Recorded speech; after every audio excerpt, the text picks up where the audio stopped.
Cette vidéo est sponsorisée par Ult Data de Tenorshare, un logiciel spécialisé dans la récupération de données d'iPhone. L'idée, c'est de pouvoir récupérer des données qui ont été supprimées de votre iPhone, mais aussi de votre compte iCloud de façon ultra simple. Mais le truc, c'est que ce logiciel ne s'arrête pas là. Il permet aussi de récupérer d'éventuels problèmes système liés à iOS et aussi de faire des sauvegardes complètes de vos applications sociales, comme par exemple WhatsApp ou encore Viber, histoire d'être sûr de ne jamais rien perdre. Clairement, si vous avez une utilisation pro de votre iPhone, je pense que c'est le logiciel à avoir. Et ce qui est bien, c'est que si vous en avez besoin, vous avez une version d'essai gratuite qui est dans la description, histoire de se faire une idée dessus. Et de toute façon, si vous prenez le logiciel, vous avez 30 jours pour changer d'avis. Et pour ça, Tenorshare est irréprochable. Bref, si ça vous intéresse, le lien est en description. Et nous, on attaque sur l'iPhone 14. Aujourd'hui, je voulais faire une petite vidéo qui regroupait toutes les plus grosses rumeurs qu'on a sur l'iPhone 14. L'idée, c'est de voir si c'est possible ou non et de faire un point. Du coup, j'ai décidé de vous faire un top 10 des rumeurs de l'iPhone 14. C'est parti!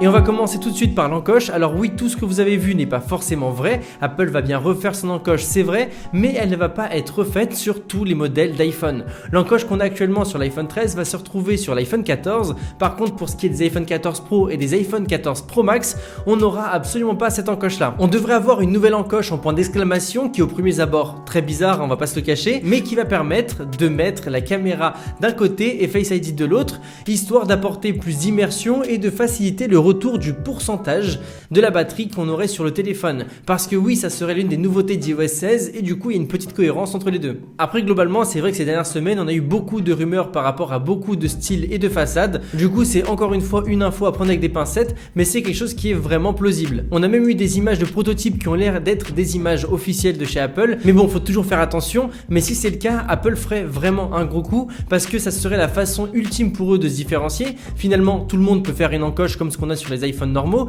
alors que pour ce qui est du point d'exclamation, il y a très peu de marques qui vont peut-être essayer de les copier, si ce n'est aucune, parce que ça n'a pas vraiment de sens pour les autres marques de faire un Face ID, vu qu'Apple, c'est à mon sens la seule marque qui a un vrai Face ID qui fonctionne et qui est aussi avancé que celui-ci. Il y a une autre rumeur qui a pas mal tourné qui dit que l'encoche serait maintenant sous l'écran avec la caméra et Face ID du coup qui serait invisible et on aurait une dalle par-dessus. C'est quelque chose qui est certainement possible et qui va certainement arriver, mais pas dans les prochaines années. Face ID a besoin de tellement de choses pour fonctionner que c'est pour l'instant impossible d'un point de vue technologique de mettre ça sous la dalle et de faire une dalle propre. Donc non, Apple ne le fera pas pour l'iPhone 14 et peut-être même pas pour l'iPhone 15 ni pour l'iPhone 16. Avant de parler de la photo et de la vidéo, je vais être obligé de passer par la partie un petit peu plus geek. Je suis désolé, mais on va devoir parler de la prochaine puce d'Apple, la A16, qui devrait équiper les futurs iPhone 14. On le sait, Snapdragon avec Samsung ont réussi à faire un processeur de 4 nanomètres.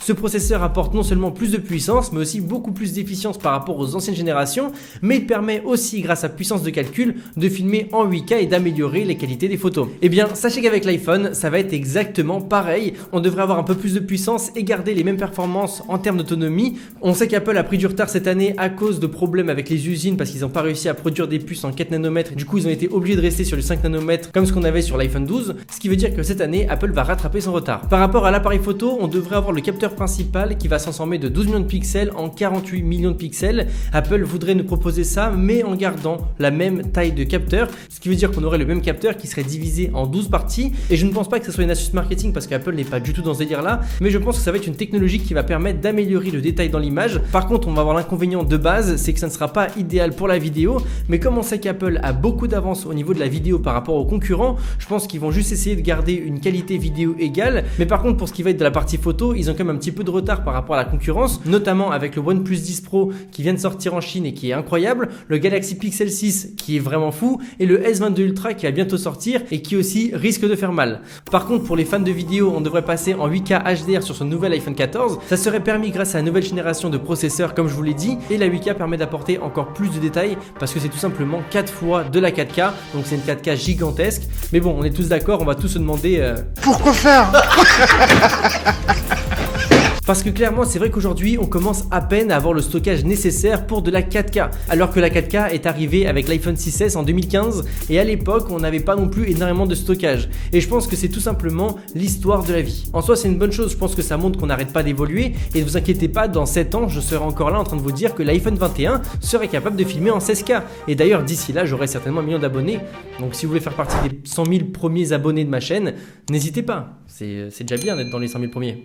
Non ? Il y a une autre assez grosse rumeur qui dit qu'Apple dans certains pays va réussir à enlever la carte SIM et transformer l'iPhone en produit dual SIM. On aurait donc désormais la possibilité d'avoir deux numéros dans le même iPhone mais sans avoir aucune carte SIM physique. Et Apple, c'est vrai que c'est un peu des fanatiques pour enlever des trucs. Ça a été les premiers à enlever le mini jack, ça a été les premiers à enlever les docks pour charger les iPhones et du coup maintenant ils souhaiteraient enlever le port de carte SIM. Voilà, tout simplement, c'est leur petit côté, on vous montre comment on va évoluer et c'est peut-être quelque chose de bien en réalité parce que ça permettrait certainement d'avoir plus de performance dans la 5G et d'avoir une meilleure connexion de façon générale, donc ouais, pourquoi pas.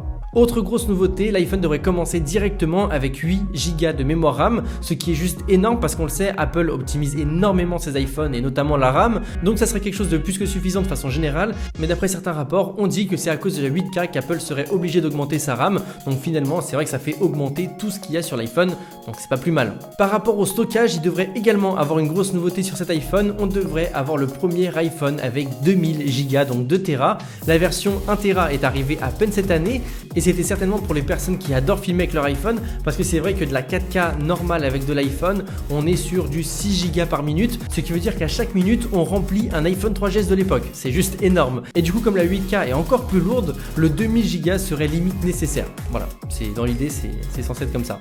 Par rapport au design, Apple voudrait renouveler son design d'iPhone 4S avec des bords en titanium, un verre de chaque côté. L'iPhone 14 risque vraiment d'apporter beaucoup de changements d'un point de vue design et notamment au niveau des caméras qui ne devraient plus ressortir, ce qui permettrait d'avoir un côté un petit peu plus esthétique, mais surtout qui apporterait l'avantage de ne plus avoir cet inconvénient d'appuyer sur un téléphone qui est bancal, ce qui est juste énervant. Du coup, comme ça, on pourra enfin le poser sur le dos et l'utiliser comme ça. C'est génial. D'ailleurs, en parlant d'iPhone Max, Apple voudrait nous proposer deux iPhones de grande taille, c'est-à-dire l'iPhone 14 Max et l'iPhone 14 Pro Max, ce qui devrait officiellement nous faire dire adieu à l'iPhone mini, ce qui est quelque chose auquel je crois absolument, parce que l'iPhone mini a fait très peu de ventes et que finalement, un iPhone Max, c'est quand même stylé. Je pense que c'est une bonne stratégie de la part d'Apple parce qu'on a tous envie d'avoir de grands téléphones et c'est vrai que la communauté qui veut des petits téléphones se fait de plus en plus rare, donc l'idée d'avoir un iPhone Max pour moins cher, bah ça serait quand même assez intéressant. Personnellement, moi j'avais toujours le problème du prix parce que c'est vrai que mettre 1259 € pour un iPhone de grande taille, ça fait quand même beaucoup d'argent, mais du coup c'est vrai que l'idée de pouvoir économiser 200 € pour avoir un iPhone de grande taille, c'est quand même pas mal parce que c'est vrai que cet iPhone Max devrait être vendu 1000 €, donc ça serait quelque chose d'assez intéressant. En tout cas, si vous voulez en savoir plus, sachez que je suis assez actif sur Instagram, du coup dès qu'il y a des nouveautés, je les mettrai certainement en story, donc pensez bien à aller me suivre. Nous on se dit à très vite, salut à tous, c'était André Martin.